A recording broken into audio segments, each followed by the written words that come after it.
Chapter third पढ़ते हैं हम लोग, using child for pornographic purpose and punishment therefore. देखिए हेडिंग में लिखा यूजिंग चाइल्ड, चाइल्ड को यूज़ किया जा रहा है किस चीज़ के लिए, porno for the pornographic purposes. ठीक है, सेक्शन 13 पढ़ते हैं। Use of child for pornographic purposes, whoever, कोई भी, uses a child in any form of media. ठीक है, को जो कोई भी अगर किसी बच्चे को यूज़ करता है किसी भी तरीके से, any form of media. Media किस तरीके की हो सकती है, डिजिटल मीडिया हो सकती है, प्रिंट मीडिया हो सकती है। ठीक है, एडवर्टीज़मेंट जिस तरीके से होता है प्रिंट मीडिया के थ्रू भी होता है, डिजिटल मीडिया के थ्रू भी होता है, इलेक्ट्रॉनिक मीडिया के थ्रू भी होता है। ठीक है, usage a child in any form of media, जैसे कि लिखा हुआ है, इंक्लूडिंग प्रोग्राम और एडवर्टीजमेंट। या तो किसी तरह का एडवर्टीजमेंट हो या कोई प्रोग्राम हो, टेलीकास्ट बाय टेलीविजन चैनल्स, या तो उसको टेलीविजन के थ्रू दिखाया जा रहा हो, या और इंटरनेट, इंटरनेट के थ्रू भी शो किया जा रहा हो, और एनी अदर इलेक्ट्रॉनिक फॉर्म, या किसी और इलेक्ट्रॉनिक फॉर्म की तरह शो किया जा रहा हो, और प्रिंटेड फॉर्म, पेपर में छापा जा रहा हो, किताबों में छापा जा रहा हो। ठीक है, वेदर और नॉट सच प्रोग्राम और advertisement is intended for personal use, भले ही वो पर्सनल यूज़ के लिए हो या ना हो, और फॉर डिस्ट्रीब्यूशन, चाहे वो डिस्ट्रीब्यूशन के लिए हो या ना हो, इससे लेना देना नहीं है। ठीक है, लेकिन ये चीज़ें कैसे शो की जा रही हैं, यूज़ किया जा रहा है चाइल्ड का थ्रू मीडिया। मीडिया कैसी थी, जैसा बताया, डिजिटल और प्रिंट फॉर्म मीडिया। ठीक है, for the purpose of sexual gratification, किस पर्पज से करी जा रही है, सेक्सुअल ग्रेटिफिकेशन के पर्पज से। सेक्सुअल ग्रेटिफिकेशन कैसा हो सकता हो, किसी तरह का प्रॉफिट हो रहा हो, किस तरह का profit, through media, through advertisement, through printed form. ठीक है, उस तरीके, for the purpose of sexual gratification which includes, कैसे इंक्लूड करता है, clause a representation of the sexual organs of a child, किसी चाइल्ड के सेक्सुअल ऑर्गन को रिप्रेजेंट कर रहा हो ऐसा media, through advertisement, through printed form. जैसे एग्जांपल के तौर पे किसी ने किताब छाप दी इस तरीके की। ठीक है, किसी ने इस तरीके की कुछ वीडियो बना दी जिसका यूज़ कर रहा है पोर्नोग्राफिक पर्पस। ठीक है, एडवर्टीजमेंट कर रहा हो जिससे वो सेक्सुअल ग्रेटिफिकेशन उसको मिल रहा हो। ठीक है, क्लॉज बी क्या बोला, uses of a child engage in a real और सिमुलेटेड सेक्सुअल एक्ट विद और विदाउट पेनेट्रेशन, इस तरीके का यूज़ कर रहा है उस चाइल्ड का कि दिखाई पड़े कि वो चाइल्ड है वो रियल रियल तरीके से या किसी और तरीके से सेक्सुअल एक्ट में मिला हुआ है, सेक्सुअल एक्ट कर रहा हो। ठीक है, इस तरीके की चीज़ें करें, उस चाइल्ड को यूज़ करें। क्लॉसी बोला, द इनडिसेंट और obscene representation of a child, या तो किसी चाइल्ड को इस तरीके से रिप्रेजेंट कर रहा हो इनडिसेंट मैनर में या ऑब्सीन मैनर में। ठीक है, ऑब्सीन मतलब अश्लील मैनर में, या किसी तरह के जो जो क्या कहते हैं एक तरीके सोसाइटी में नहीं किए जाते, उस तरीके के मैनर में अगर चाइल्ड को डिपिक्ट कर रहा है, shall be guilty of offence of using a child for pornographic purposes. ठीक है, वो क्या कहलाएगा, वो गिल्टी होगा कैसे ऑफेंस का, use of child for pornographic purposes का। ठीक है, सेक्शन 13 पे क्या कहते हैं, हम लोगों ने कुछ दिनों पहले एक केस सुना था 13 क्लॉज बी पे, जो कि केरला हाई कोर्ट का केस था। उसमें बोला गया था, nudity and obscenity not always synonymous. ठीक है, इस पे क्या होता है कि एक मतलब इस केस में आप लोगों ने सुना होगा जिसमें एक मदर होती है, अपने अपर पार्ट को क्या कहते हैं, किसी अपने माइनर चिल्ड्रन से पेंट करवाती है, अपने अपर बॉडी पार्ट को अपने माइनर चिल्ड्रन से मतलब पेंट करवाती है। तो उसमें बड़ा अच्छा केरला हाई कोर्ट ने कोट किया था, when you look into your mother's eyes you know that is the purest love you can find on this earth। इस तरीके का कुछ क्या कहते हैं केरला हाई कोर्ट ने बोला था। ठीक है, तो वहाँ पे जो मदर होती हैं उन पे सेक्शन 13 क्लॉज बी पॉक्सो का लगा रहता है। ठीक है, उन पर और भी सेक्शंस लगे रहते हैं, सेक्शन 10 भी लगा था, सेक्शन 9 क्लॉज एन भी लगा था, सेक्शन 14 भी लगा था, सेक्शन 13 क्लॉज बी भी लगा था, सेक्शन 15 भी लगा था पॉक्सो का। आईटी एक्ट के सेक्शंस लगे थे, section 67 B capital B, section 67 capital B बहुत इंपॉर्टेंट सेक्शन है। और आप बताइए कौन सा जे एक्ट का कौन सा सेक्शन लगा हुआ था? सेक्शन 75 जुवेनाइल जस्टिस एक्ट का लगा हुआ था। ठीक है, ये केस ध्यान रखिएगा आप लोग। इस केस का नाम था triple x versus state of Kerala 2023। ठीक है, इम्पॉर्टेंट केस है। फिर इसी के साथ में सेक्शन 13 पे एक और भी केस है, just rights for children alliance versus S Harish. ठीक है, ध्यान रखिएगा आप लोग। सेक्शन 13 हो गया। सेक्शन 13 का एक्सप्लेनेशन भी पढ़ लेते हैं। Explanation for the purposes of this section, the expression use a child shall include involving a child through any medium like print, electronic, computer or any other technology for preparation, production, offering, transmitting, publishing, facilitation and distribution of pornographic material। ठीक है, normal size. Section 14 में देख लेते हैं इसकी punishment क्या है। ठीक है, punishment for using child for pornographic purposes. किसी बच्चे को एज अ पोर्नोग्राफिक पर्पस के लिए यूज़ किया जाना, उसकी पनिशमेंट क्या है? Sub section 1, whoever uses a child or children for pornographic purposes shall be punished with imprisonment for a term which shall not be less than 5 years, यानी minimum कितना है? 5 years, and shall also be liable to fine. Minimum 5 year की punishment है।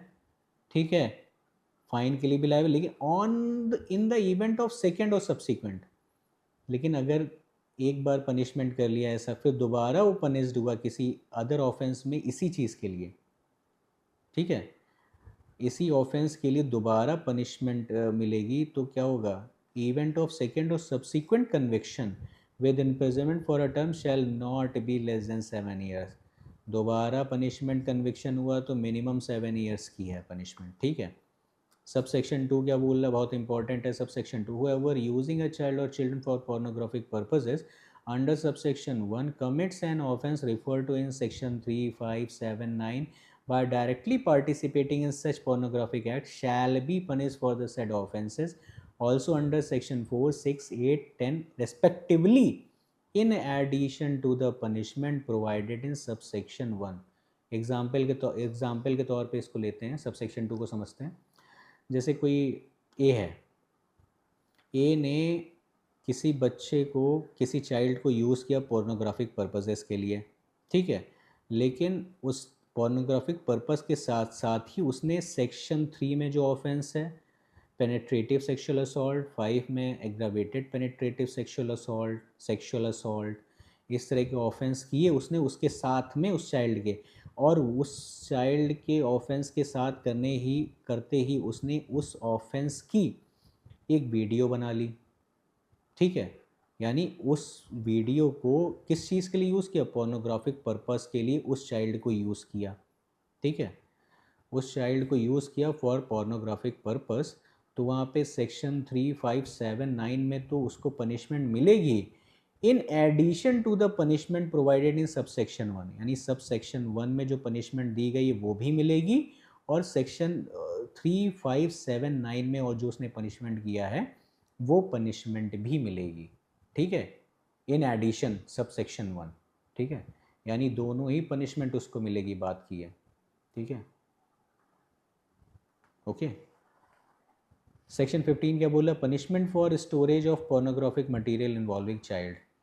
अब यहाँ पे कैसी punishment है? ये पनिशमेंट इस चीज़ की है, अगर कोई भी व्यक्ति XYZ अगर अपने मोबाइल फ़ोन में या अपने किसी डिजिटल मीडिया में, डिजिटल जो गैजेट्स हैं उसमें स्टोर करता है, पजेस करता है इस तरह के मटेरियल को, पोर्नोग्राफिक मटेरियल को जो चाइल्ड से रिलेटेड है, उसके लिए क्या पनिशमेंट है? ठीक है, जैसे नॉर्मल एक एग्ज़ाम्पल लेते हैं। ए ने अपने मोबाइल फ़ोन में किसी ऐसी वीडियो को रखा है जो कि एक पोर्नोग्राफिक पर्पस या के लिए यूज़ की जाती थी, लेकिन वो चाइल्ड पोर्नोग्राफी से रिलेटेड है। ठीक है, उसने अपने फ़ोन में रखा हुआ ए ने, तो ए को क्या, ए ने कोई ऑफेंस किया है? वो ऑफेंस इस सेक्शन में डील किया जा रहा है। ठीक है, उसको क्या पनिशमेंट मिलेगी ये भी बता रहा है।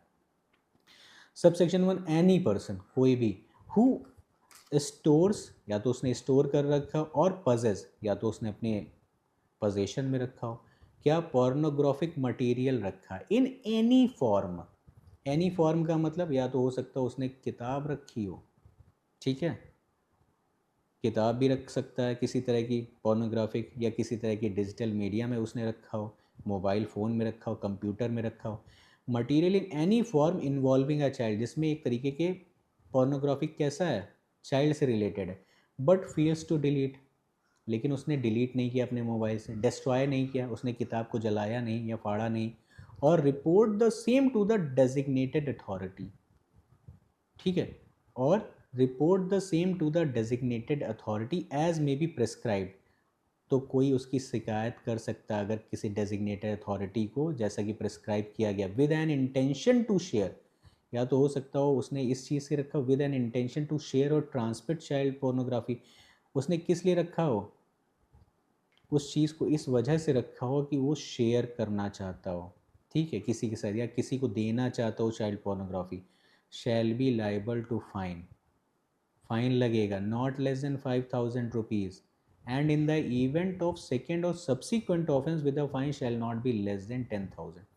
सिर्फ उसने पजेस किया है, स्टोर किया है, उसने ऐसा किया नहीं है किसी तरह का, उसने वो पोर्नोग्राफिक मटेरियल को बनाया नहीं है, सिर्फ पोजीशन और स्टोर करने की बात किया है, ठीक है, लेकिन किस पर्पज़ से रखा था उसने, हो सकता है वो करेगा उसको विद एन इंटेंशन, हो सकता है वो शेयर करे, लेकिन उसने किसी को शेयर नहीं किया, सिर्फ पोजीशन और स्टोर करने की उसको सज़ा मिल रही, कितनी, मिनिमम कितना है फाइन, 5,000 का, सब्सिक्वेंट कन्विक्शन पे ऑफेंस पे कितना हो जाएगा मिनिमम, 10,000, ठीक है। अब सबसेक्शन 2 में देखते हैं कि वो क्या कर रहा है, एनी पर्सन हु स्टोर्स और possesses pornographic material in any form involving a child for the transmitting or propagating or displaying or distributing in any manner at any time except for the purpose of reporting, क्या बोल रहा है, transmitting करने के purpose से रखा था, propagating करने, डिस्प्ले दिखाने की कोशिश कर रहा था, डिस्ट्रीब्यूट करने के के लिए रखा था, in any manner at the time, लेकिन एक्सेप्ट किस चीज़ के लिए नहीं रखा था, रिपोर्ट करने के लिए, जैसे प्रेस्क्राइब किया होगा, जैसे होता नहीं है कि मेडिकल ऑफिसर्स होते हैं, वो रिपोर्ट होती है उनके पास फ़ोटो, मतलब एविडेंस के लिए, ठीक है, जिसका यूज़ कोर्ट करती है, उस चीज़ के लिए अगर भेजा तो वो चीज़ के लिए यहाँ पे नहीं आएगा, क्या लिखा हुआ है, any time except for the purpose of reporting any, reporting as may be prescribed or for use of evidence in court, इस रेफरेंस में नहीं, अदर चीज़ के लिए रखा है, ठीक है, तब वो किस चीज़ से पनिश होगा, शैल be punish with imprisonment of either description which may extend to 3 years और विद फाइन और विद बोथ। सब सेक्शन 1 में उसने बनाया नहीं था, वो सिर्फ पोजीशन था, उसके पास रखा हुआ था, वो किसी को भेज नहीं रहा था। सब सेक्शन 2 में वो किस इंटेंशन से रखा था, वो भेजने के, किसी को भेजने के लिए, किसी को दिखाने के पर्पज़ से रखा हुआ था। तो यहाँ पे देखिए इम्प्रिजनमेंट भी मिली है, कितनी, मैक्सिमम 3 years, ठीक है। सबसेक्शन 3 क्या बोल रहा है, एनी पर्सन हु स्टोर्स और possesses pornographic material in any form, any form याद रखिएगा, सब तीनों ही सब सेक्शंस में एनी फॉर्म लिखा हुआ है, मे बी किताब, may be digital media, may be mobile में, ठीक है, any form involving a child for commercial purpose, इस वजह से रखा हो सकता हो किताबें छपवाता हो सकता हो वो किसी वेबसाइट पे उसको रखता हो, ठीक, कॉमर्शियल पर्पस के लिए उसे यूज़ कर रहा हो, शैल be punished on the first conviction with imprisonment of either description which shall not be less then 3 years। Minimum कितनी पनिशमेंट होगी अगर वो कॉमर्शियल पर्पस के लिए उसने स्टोर किया होगा उस पोर्नोग्राफिक मटेरियल को, मिनिमम 3 year पनिशमेंट मिलेगी, विच में एक्सटेंड टू 5 years, कितना एक्सटेंड हो सकती है, 5 years के लिए, फाइन भी और with both. Second time conviction होगा तब मिनिमम कितनी हो जाएगी, शैल not be less than 5 years, minimum कितनी हो जाएगी 5 years, और कितनी मैक्सिमम बढ़ सकती है 7 years, ठीक है, फाइन के साथ में। बहुत इंपॉर्टेंट है सेक्शन, पूछा जाता है ये सेक्शन, ठीक है, ध्यान रखिएगा आप लोग।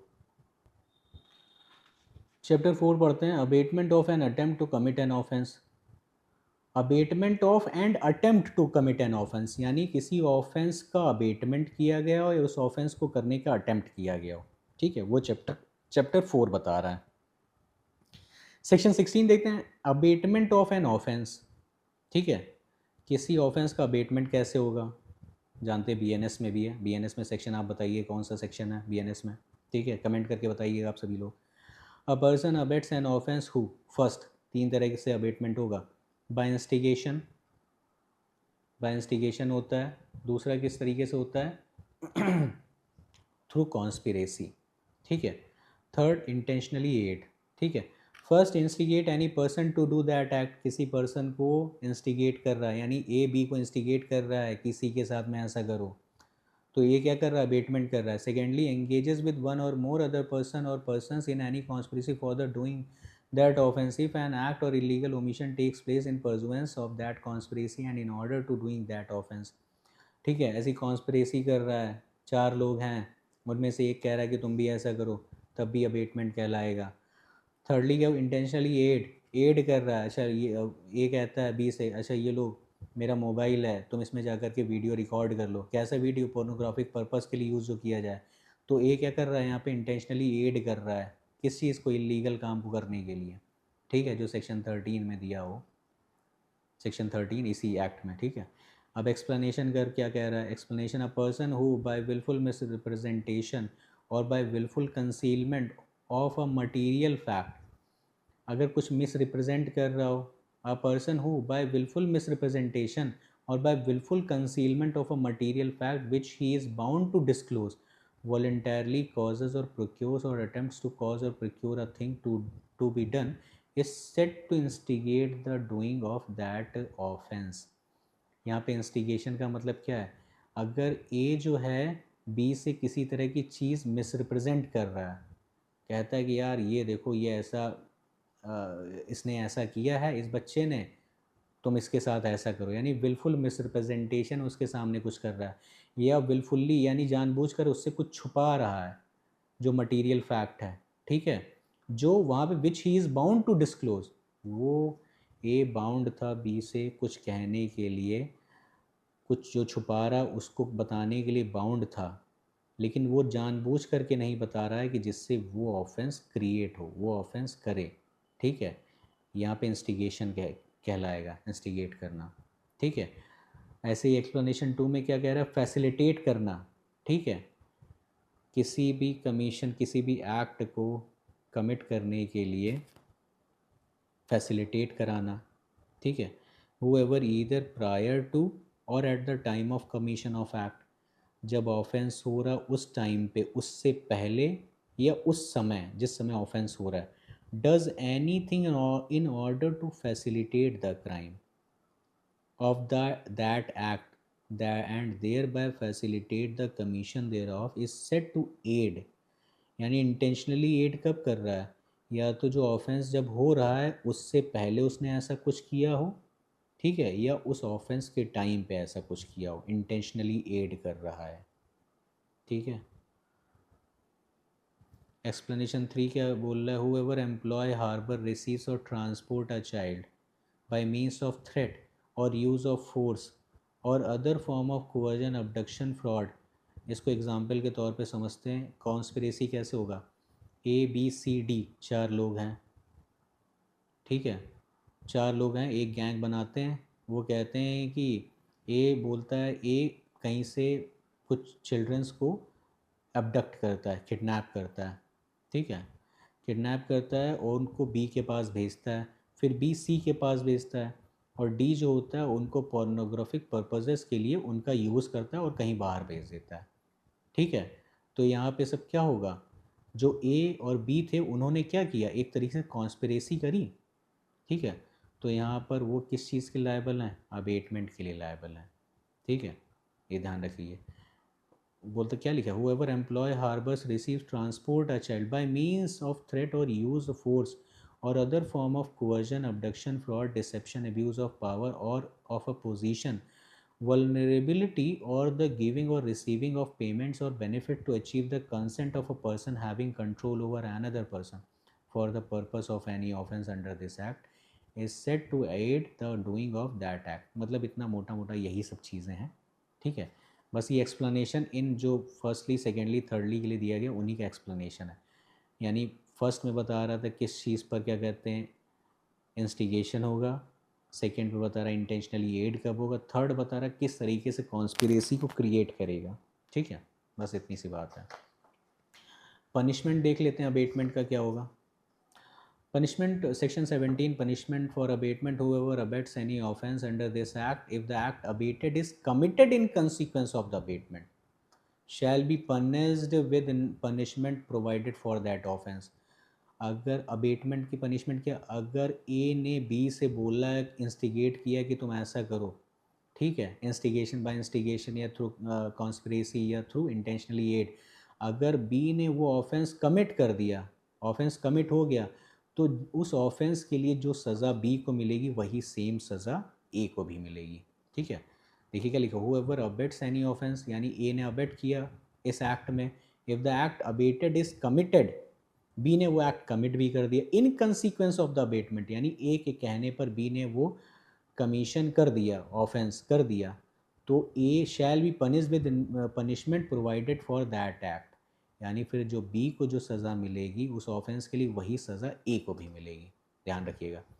एक्सप्लेनेशन क्या, एक्सप्लेनेशन एक्ट, एन एक्ट और offence is said to be committed in consequence of abetment when it is committed in consequence of instigation और इन परसुएंस ऑफ कॉन्स्पिरेसी और with aid which constitute the abetment. वही जैसा मैंने बताया किसके through होगा abetment, वही इंस्टिगेशन, परसुएंस ऑफ कॉन्स्पिरेसी और एड के थ्रू। ठीक, नॉर्मल सी बात है। फिर क्या बोल रहा है, सेक्शन 18 हमारा अटेम्प्ट को बताता है। सेक्शन 18 पूछा जाता है कि अटेम्प्ट कैसे पनिशमेंट होगा। सेक्शन 18 बता रहा है punishment for attempt to commit an offence, यानी सेक्शन 3, 5, 8, 9, मतलब जितने भी ऑफेंसेस आगे दिए 13, उन सब का अगर अटेम्प्ट करोगे तो किस तरीके से पनिशमेंट मिलेगा वो बता रहा है। Whoever attempts to commit any offense punishable under this act or cause such an offense to be committed, and in such attempt does any act towards the commission of the offense shall be punished with the imprisonment of any description provided for the offense for a term which may extend to one half of the imprisonment for life, or as the case may be one half of the longest term of imprisonment provided for that offense, or with fine or with both। क्या चीज़ बोल रहा है यहाँ पे, तो यहाँ पे section में क्या लिखा है, सेक्शन 18 हमारा जैसे बताया, whoever attempts to commit any offense punishable under this act, जो भी इस एक्ट में जो ऑफेंस दिए हुए हैं उनको अटेम्प्ट करेगा उनका, और to cause such an offence to be committed, या तो ऐसे ऑफेंस को कमिट करेगा जो कि अटेम्प्ट होंगे, and such attempt does any act towards the commission of the offence, उस ऑफेंस से रिलेटेड किसी तरह का अटेम्प्ट करेगा, शैल be punished with imprisonment of any description provided for the offence, जो ऑफेंस के लिए पनिशमेंट दिया गया होगा उसके अटेम्प्ट के लिए कैसी पनिशमेंट दी जाएगी, for the term which may extend to one half of the imprisonment for life. बहुत इंपॉर्टेंट है, यहाँ ध्यान रखिएगा। क्या बोला, अगर उसने मानी कि सेक्शन 5 में एग्रावेटेड पेनिट्रेटिव सेक्सुअल असॉल्ट किया है, ठीक है, वहाँ पे मैक्सिमम कितना है, लाइफर भी है, डेथ भी है किसी केस में, अगर वहाँ पे लिख देता है कि इम्प्रिजनमेंट फॉर लाइफ दिया तो may extend to one half of the imprisonment for life. इसका मतलब क्या हुआ, इम्प्रिजनमेंट का हाफ। अब कहेंगे ये कैसे पॉसिबल हो सकता है, हम लोग को याद है कि सेक्शन 57 इंडियन पीनल कोड में, जो अब बीएनएस में सेक्शन 6 हो गया है, ठीक है, जो सेक्शन 6 वो बोलता है fractions of term of punishment. अगर आप लोग बीएनएस की डायरेक्ट उठाएंगे तो सेक्शन 6 देखिए, fractions of term of punishment, उसमें लिखा हुआ इन calculating fractions of terms of punishment imprisonment for life shall be reckoned as equivalent to the imprisonment for 20 years unless otherwise provided। लेकिन 57 आईपीसी में क्या था, शायद 14 ईयर्स था। यानी क्या माना जाता है, अगर इम्प्रिजनमेंट फॉर लाइफ को फ्रैक्शंस में टर्म किया जाता है, फ्रैक्शन मतलब अगर उसका अटेम्प्ट होगा तो आधी सज़ा मिलेगी, तो यहाँ पे इम्प्रिजनमेंट फॉर लाइफ जितना है उसका आधा सज़ा मिलेगी, किसके लिए, उस ऑफेंस के अटेम्प्ट के लिए। तो यहाँ पे प्लस कर लीजिए, प्लस सेक्शन 6 बीएनएस में 20 ईयर्स दिया हुआ है फ्रैक्शंस को निकालने के लिए, तो यहाँ पे उसको कितनी सज़ा मिलेगी, 10 ईयर्स की सज़ा मिलेगी, क्योंकि वहाँ पे इक्विवेलेंट कितना है, फ्रैक्शंस अगर निकालेंगे, imprisonment for life according to section 6 of BNS, imprisonment for life shall be reckoned, शुरुआत कैसे होगी, as equivalent to imprisonment for 20 years unless otherwise provided, या तो किसी और तरीके से कुछ अलग लिखा हो, ठीक है, या फिर उसको कितना मानेंगे, मिनिमम 20 ईयर्स मानेंगे। तो यहाँ पे लाइफ इम्प्रिजनमेंट को कितना मानेंगे, 20 ईयर्स मानेंगे। तो 20 ईयर्स का हाफ कितना हो गया, 10 ईयर्स, तो यानी 10 ईयर्स यहाँ पे सज़ा दी जाएगी। As the case may be one half of the longest term of the imprisonment, अगर वहाँ पे 20 ईयर्स की सज़ा दी गई थी तब अटेम्प्ट किया, तब भी वहाँ पे 10 साल की सज़ा मानेंगे, ठीक है। Imprisonment provided for that offence और विद फाइन और विद बोथ। यहाँ पे ज़रूर प्लस कर लीजिएगा सेक्शन 6 BNS और सेक्शन 57 IPC, ओके, ठीक है।